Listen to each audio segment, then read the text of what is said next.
Good evening, everyone. Thank you for joining us. I'm Elizabeth Kubel. Up first tonight, police are searching for the person who fled the scene of a deadly hit and run in Clinton. The crash happened yesterday morning in the area of Clinch Avenue near Portwood Road.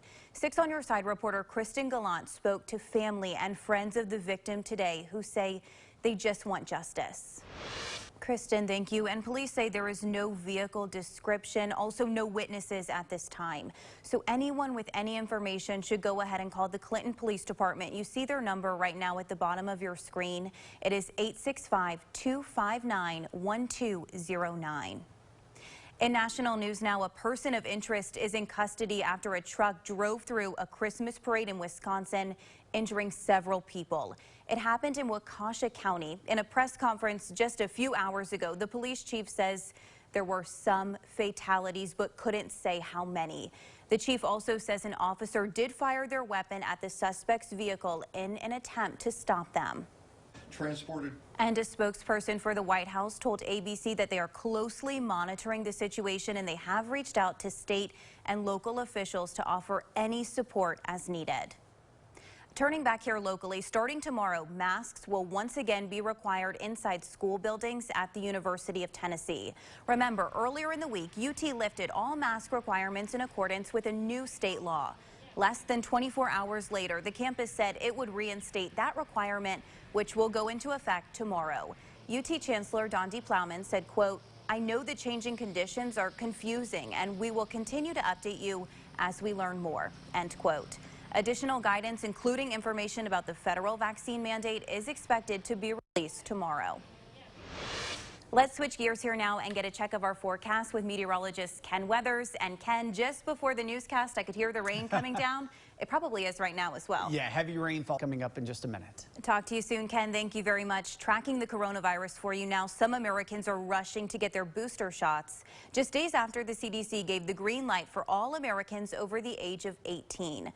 More than 34 million have already gotten that extra dose. This comes as cases nationwide are on the rise. ABC's Elwin Lopez is in New York with the story tonight. Back here in Tennessee now, the ex-girlfriend of the man responsible for an explosion in downtown Nashville last Christmas has now filed a lawsuit. Pamela Perry filed the lawsuit on Friday, saying she should receive the $284,000 reward because she came forward, quote, "at great personal risk to aid law enforcement in identifying Anthony Warner as the bomber." Warner parked an RV in the middle of a Nashville tourist district and set off a blast that killed him, injured others, and damaged buildings. One company that offered a reward said it was for capture and conviction, which never happened because Warner died.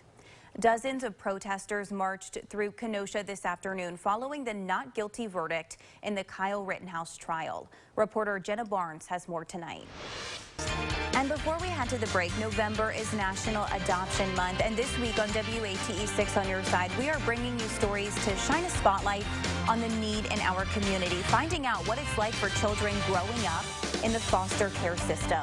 We'll have different stories on Monday, Tuesday, and Wednesday at 6 o'clock right here on WATE 6 on Your Side. Stay with us, everyone. We're going to be right back. Welcome back, everyone. If you happen to be in Market Square in the coming days, you might just hear some music.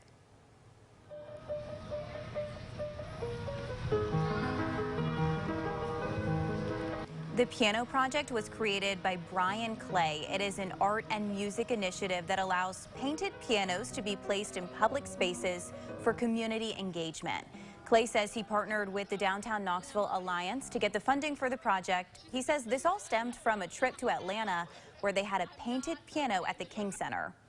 So I sat down and you can find more information on their website. It is pianoprojectofknoxville.com. And Brian says the pianos are painted by local or regional artists. Now, here's Knoxville's most accurate forecast from the WATE 6 on Your Side Storm Team. That story there took us to Market Square. If that is where you happen to be at 11:14, you need your umbrella with you tonight. A little soggy out there, yeah. Elizabeth, Thursday night. And we know you will watch it, Ken. Thank you very much. Turning now to one of the biggest nights celebrating America's brightest musicians. Fans across the country have made their voices heard, casting their votes on who should win big at the American Music Awards. Five-time AMA winner and hitmaker Cardi B taking the mic, not to perform though, instead to MC for the first time. ABC's Morgan Norwood has the biggest moments of the night. Let's talk some sports now. It was another great weekend of Ice Bears hockey. Kellyanne Stitz joining us now in studio to break it all down in the Bears Den. Hey, Kellyanne. So keep the jacket handy. Definitely good advice, Ken. Thank you very much. And thank you for joining us, everyone. Have a great night.